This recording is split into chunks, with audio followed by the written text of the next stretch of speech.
Buenas tardes, soy Abril Castillo y les voy a hablar acerca de la reanimación cardiopulmonar en el paciente con COVID-19. Lo primero, los objetivos que tenemos son proporcionar la reanimación oportuna de alta calidad a los pacientes al mismo tiempo que proteger al personal. Este es el objetivo macro.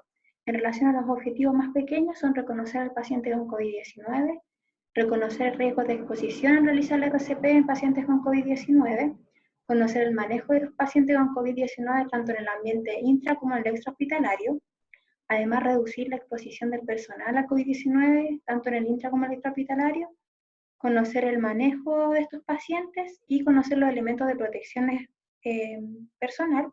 Y todo esto está dirigido a estudiantes y a todos los profesionales de la salud. En aspectos generales, tenemos que el 31 de diciembre del año pasado se descubrió un nuevo coronavirus que era el causante de los casos de neumonía en Wuhan, que se extendió rápidamente generando la epidemia en China, y posteriormente fue descubierta su secuencia genética el 12 de enero del presente año, con un creciente número de casos en otros países del mundo, y finalmente el 12 de marzo se declara pandemia. Los síntomas a destacar en los pacientes con coronavirus son fiebre, tos, disnea, anomia, geusia, entre otros. Esto es súper importante, ya que en un ambiente extrahospitalario va a ser fundamental el saber reconocer este tipo de síntomas para poder tener un caso sospechoso de coronavirus. Ya, tenemos también que el 12 al 19% de los pacientes van a requerir un ingreso hospitalario. De estos, de un 3 a un 6% van a requerir atención de la unidad de paciente crítico, principalmente por insuficiencias respiratorias. Además de esto, tenemos el tratamiento de las hidroxicloroquinas y la citromicina, que puede prolongar el QT, y todo esto podrían predisponer a un paro cardíaco. Además de esto, tenemos que, frente a un paro cardíaco, este va a ser atendido por el personal de salud, que son precisamente los profesionales con mayor riesgo de exposición y de contraer el virus, y esto que se agrava por la escasez de medidas de protección personal. Y también realizar el RCP es un riesgo adicional. ¿Por qué? Porque es un procedimiento que genera aerosoles, que son partículas que van a poder vivir dentro de una hora, las que van a ser inhaladas por el personal médico que está en la zona, y esto va a aumentar la tasa de contagio. Además, tenemos que durante la RCP se requiere mucho personal que trabaja uno muy cerca del otro y además muy cerca del paciente. Es por esto necesario conocer eh, la reanimación cardiopulmonar en pacientes sospechosos de COVID en un ambiente extrahospitalario. Tenemos lo principal es la activación del servicio de emergencia médica, y lo que tenemos que decir es que si conocemos el estado de salud previo, alertar de que se trata de un caso potencial de COVID-19. Eso es importante sobre todo si el paciente va acompañado. Además se debe pedir el DEA si está disponible y mantener a los testigos alejados del paciente. Luego hay que iniciar una RCP de alta calidad. Sin embargo, no hay que comprobar la respiración, no hay que realizar ventilación boca a boca o con dispositivos de barrera, y en la medida de lo posible usar guantes. Tratar de siempre proteger la nariz y la boca. También se puede tapar la cara del paciente con algún pañuelo o algo así.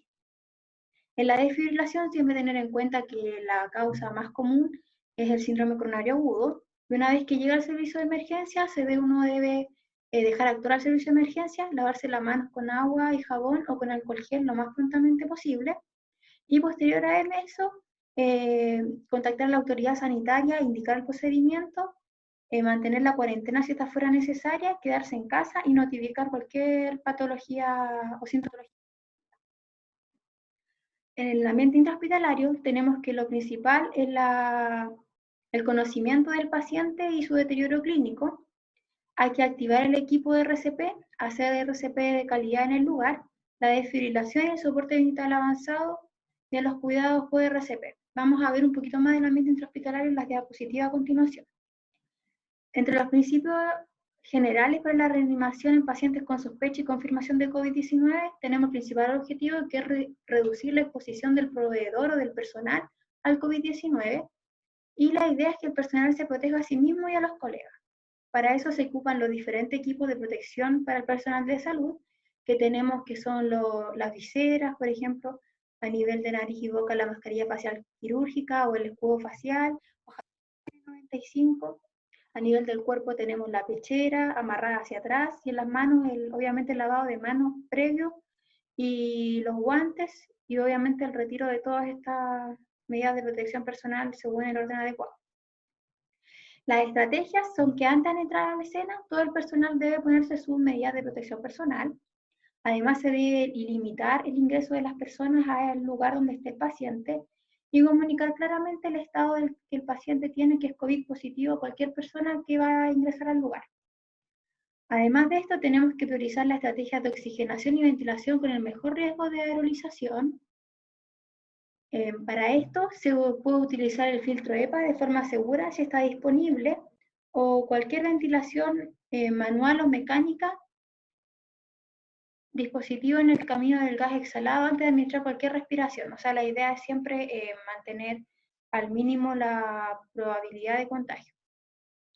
Además de esto, tenemos que hacer que una vez que el personal médico evalúe el ritmo y desfibrile, deben ser los pacientes intubados lo más prontamente posible. Para esto se debe minimizar la probabilidad de los intentos fallidos de intubación.